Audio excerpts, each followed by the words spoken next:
Good evening, everyone. Can you hear me all right?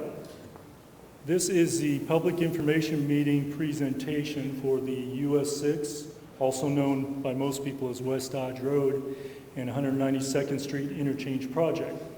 I'd like to thank you all for coming out and joining us today. Now, before I get to the agenda, I'd like to introduce myself and my co-presenter and a couple other people. My name is Bill Wheeling. I'm one of the assistant roadway design engineers at NDOT. My team oversees the design of projects in District 2, which includes the Omaha area. Co-presenter is Greg Sabalka. Greg is with the consulting firm Kirk & Michael, and he's our project manager overseeing the design for this project for NDOT. I'd also like to introduce Jeff Rieselman. He's in the back. Jeff is with the City of Omaha. Brian Guy, there's Brian, he's with the City of Omaha as well. And I'd like to introduce our District 2 engineer for NDOT, Tim Weander. So now let's take a look at that agenda. I'll do a quick project overview. Then Greg and I'll tag team on the, why we believe a diverging diamond is the best solution for this location. And then I'll finish up with our next steps. So we'll get to that project overview. The project is located at the intersection of 192nd Street and US-6, also known as West Dodge Road. The project limits on 192nd Street are about 1,000 feet south of the bridges on US-6 and extend north to the intersection of North HWS Cleveland Boulevard. Along US-6 or West Dodge Road, the project begins on the west side of the interchange at about reference post 357.37 and extends to the east through the interchange to approximately reference post 358.36. Now, the work that is being done is not only the reconfiguration of this interchange, but we're also doing some grading along US-6. And we're doing that grading so we can avoid some reconstruction on a future expansion project that we will have on US-6. The purpose of the modernization of this interchange, the purpose of these improvements is to modernize the interchange to benefit traffic operations, planned increases in traffic volumes, accommodate those planned increases, to increase the efficiency and safety of the traveling public, and also facilitate economic development.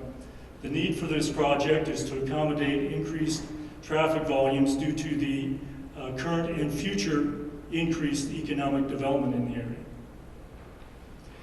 Here's a list of the different improvements that we plan on constructing with the modernization of this interchange.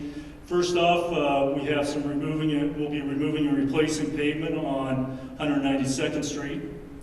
We'll have some ramp work, but that ramp work is not the entire ramps. The ramp work consists of just reconfiguration of the ramps where they intersect 192nd Street in all four quadrants. We are not reconstructing the entire ramps. Next, we have some grading on the project, and that's throughout the whole project. And again, it includes that grading we're doing along US Highway 6 for that future expansion project to avoid any reconstruction.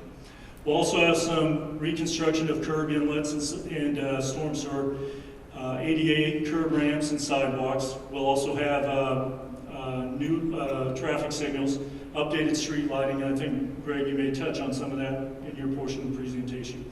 And then finally, we have some bridge repairs, and the bridge repairs aren't extensive.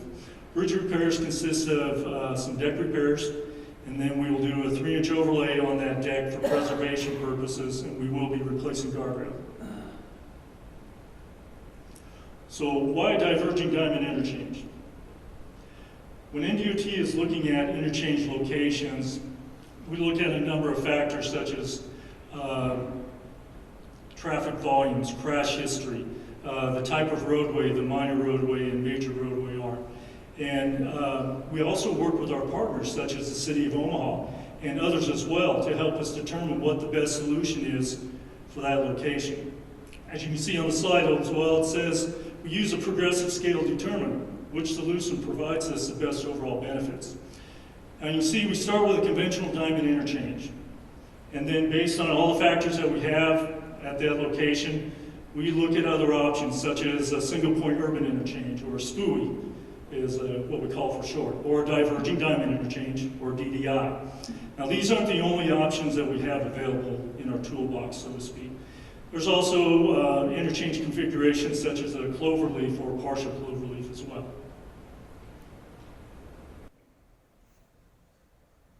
Now, as you all know, the interchange configuration that we currently have at 192nd and US-6 West Dodge Road is a conventional diamond. A conventional diamond is a very common interchange, especially in rural areas. In fact, when this interchange was designed and constructed 20 years ago, there wasn't any development in this area, and it was more of a rural setting. Now, as you can see on a conventional diamond, as you know, where the ramps meet the minor roadway, they're either stop controlled, have stop signs, or they may be signalized. Now, with the increased volumes of traffic, increased traffic in the Omaha metro area, NDOT anticipates that conventional diamonds will decrease in operation over the upcoming years. Next, we have that single point urban interchange, or SPUI, as I'll call it. You may recognize these because we do have them in a number of locations along the US-6 West Dodge corridor. A SPUI can handle large volumes of traffic efficiently and safely in a smaller footprint than a conventional diamond. The one drawback that we have with the SPUI is that there may be times where we have to have a larger footprint for a bridge. So why do we believe that a diverging diamond interchange is the best solution for this location? First off, a diverging diamond interchange provides greater capacity than other interchange configurations because the signal can run as a simplified two-phase signal, and that provides for a better overall level of service. Next, we don't have to reconstruct the West Dodge bridges. For example, I mentioned that just a little bit previous slide about the SPUI. If we were looking at a SPUI configuration out here, the existing bridge on West Dodge that we have that's on West Dodge, the piers underneath there would interfere with the center point of the SPUI. So we would have to reconstruct the bridges. Next, the DDI allows for free flow. The left turns onto the ramps on a DDI are free flow movement, which avoids any conflict points with through traffic. So you would have less of those severe right angle crashes. And I think you show that on your presentation as well, so Greg will show that. Also, we have with the DDI longer acceleration lengths, and now this helps with your merge options because vehicles that are on the ramps have that longer acceleration link. They can get up to speed quicker to merge in with the mainline traffic. A DDI also has a smaller footprint than other interchange configurations, so therefore we have less right-of-way. Also, with that smaller footprint, we have less cost as well. On a DDI, the pedestrian crossings are protected by a traffic signal versus free flow from ramps and loops on other interchange configurations. And then finally, the last point, if it is warranted that we would need if it is warranted to expand the ramps at an interchange location, it's a lot easier to do with a DDI than other interchange configurations. For example, I mentioned like a cloverleaf where you have loops on them. If it was warranted to add an additional lane on that loop, for example, we would have to add that additional lane on the bridge as well. So we'd have to expand that bridge and either widen or lengthen the bridge depending on the situation. Another advantage a DDI has over other interchange configurations are there are fewer potential conflict points. Now, a conflict point is an area where there is a potential for a vehicle-to-vehicle incident to occur. Now, as you can see on this slide, a DDI has 14 potential conflict points compared to a traditional diamond interchange, which is what we have at this location. That's showing 26. So it has almost half as many potential conflict points as a traditional diamond interchange. Now, NDOT does have experience with the design and construction of DDIs. Just on the west side of Lincoln at Northwest 48th Street and I-80, we have a DDI that is in operations. When we were in the planning stages for this project, we were looking at this configuration as well as others. And one of them was a partial cloverleaf. The cost for the DDI was $1 million less than what we had for the partial cloverleaf estimate if we were to implement this at this location. Now, NDOT believes that with the traffic volumes increasing in the Omaha and that area and that, NDOT believes that we will be, we plan to build and construct DDIs in the Omaha on most new and reconstructed interchanges in the Omaha area.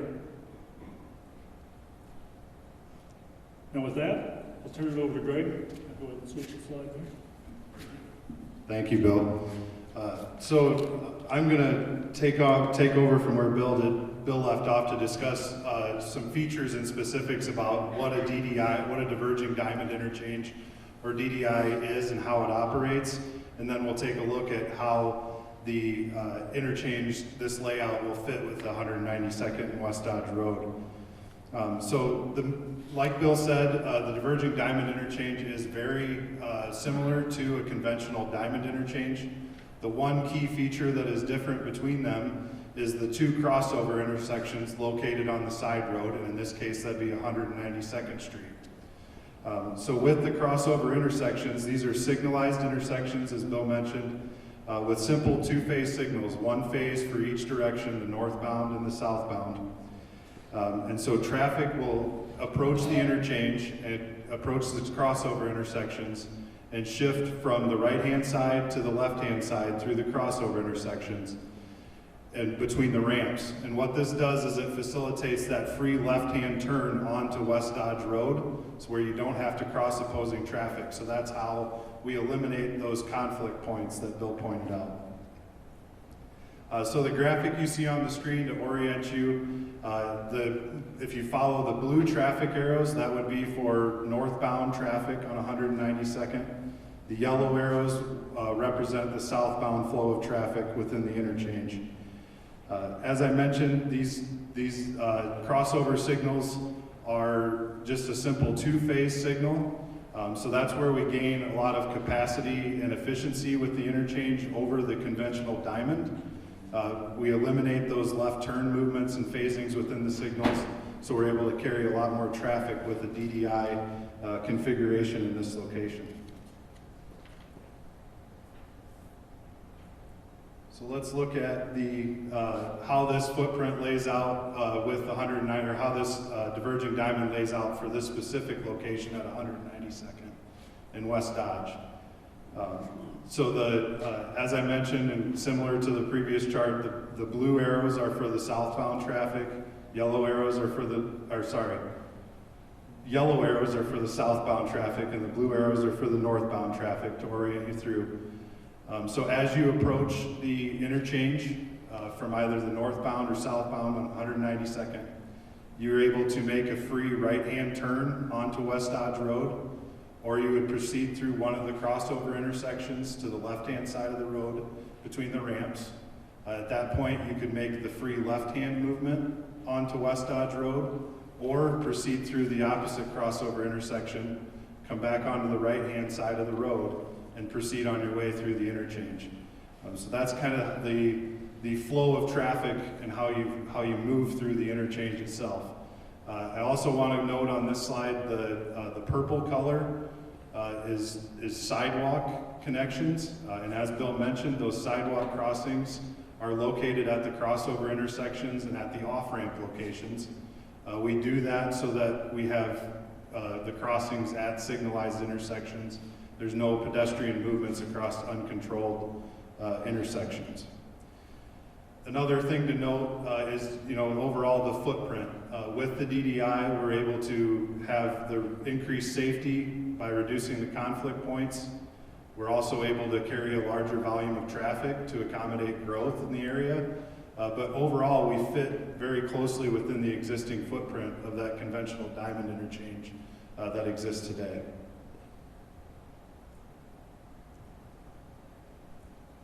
Again, looking at the project as it lays out along West Dodge Road, there's areas kind of circled in blue. That's where the proposed grading for that future lane expansion that Bill mentioned earlier will occur.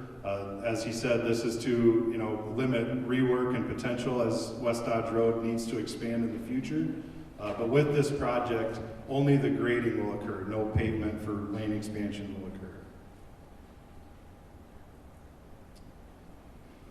So looking at kind of a 3D rendering of how this proposed interchange will fit within the environment around it. So at the top of the screen would be Methodist Hospital to the northwest, or the northwest quadrant. And then to the bottom right of the screen would be south along 192nd, the Avenue 1 development.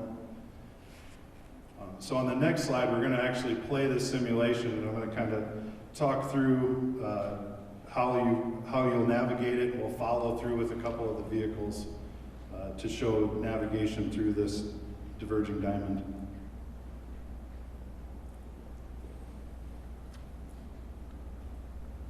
So we start here, we're looking at the southern crossover intersection, highlighted there. West Dodge Road is left to right. And it'll spin around here, just as an overview to the northern crossover intersection.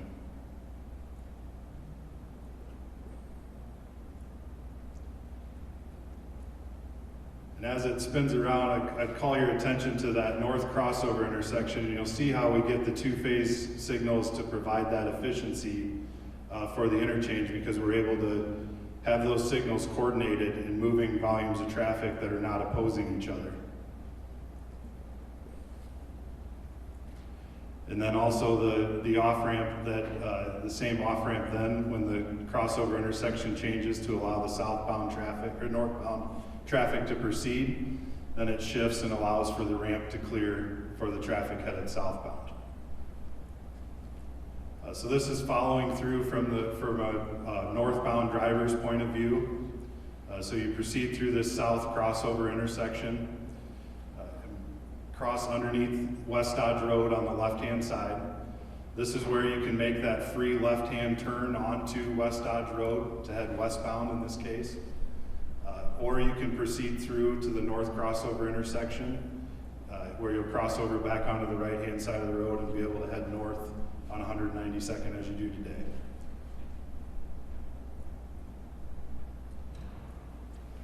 Then it'll flip around here and show us the opposite movement there. So again, you can proceed through that crossover intersection, allowing you to make that left turn onto the West Dodge Road without crossing any traffic. Very increased safety and increased efficiency, allowing us to move more vehicles through the interchange.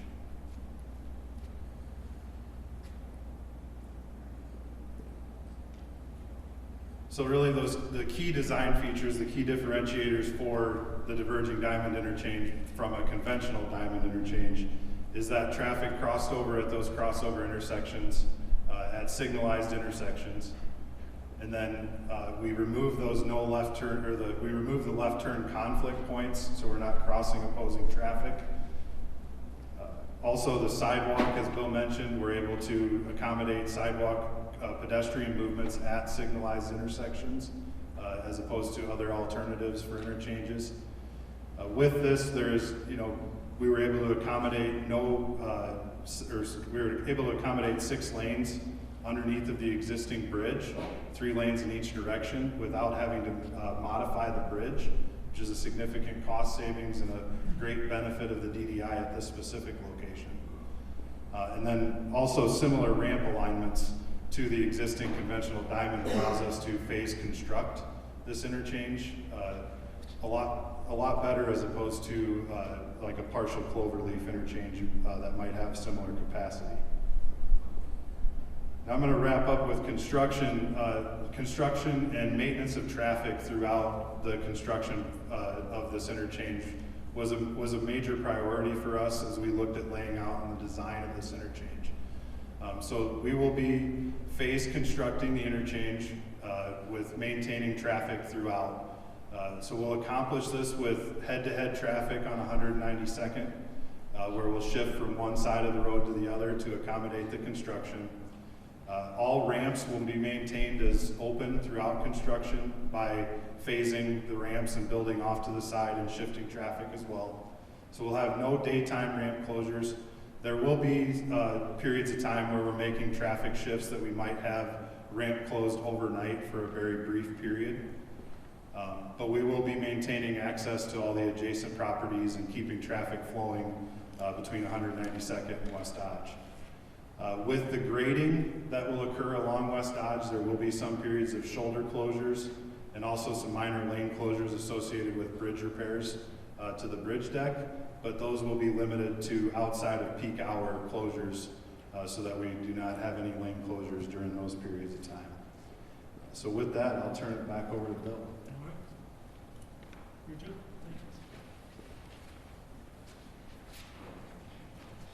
All right, so what are our next steps? This project is tentatively scheduled to be let in the summer or early fall of 2023. Our tentative begins construction, it would be the spring of 2024 with an anticipated completion of the winter of 2024. The project is part of our Build Nebraska Act, and the current estimate is approximately $17 million, and that would be paid for by state and local funding sources. Now, just want to one more time remind you about the feedback form. We've got those available. We greatly appreciate you if you could fill out these forms and return it to us and give us feedback about this project that we have. Again, like I mentioned, don't need to write Sarah's information down. It's on the feedback form. It's also on the handout that we have available too on the project. So if you don't have time to fill it out now, or take an extra one if you think it's something else, the postage is already paid. You just need to fill it out, fold it up, and put it in the mail. We're collecting those comments through January 22nd of 2023. Now to wrap up, I want to remind everybody to buckle up and phone down. This is wear your seatbelts and then put your cell phone down while you're driving. This isn't just a wintertime initiative for NDOT. This is a year-round initiative for us. Buckle up, wear your seatbelts, and phone down. Put your cell phone down. These are two of the most impactful actions drivers, not just young drivers, any drivers can take to try to reduce crashes and also reduce injury if a crash does occur. So please remember to buckle up, phone down. We also have some, I think, some stickers and stuff available too if you would like any of those as well. So. Now, on behalf of myself, my co-presenter Greg, also our team at the City of Omaha and the rest of the NDOT team, I'd like to thank you very much for attending tonight and attending the presentation. We'll now disperse. We'll have our team members back there at the various displays to answer questions, and Greg and I will be more than happy to answer questions as well. Thank you.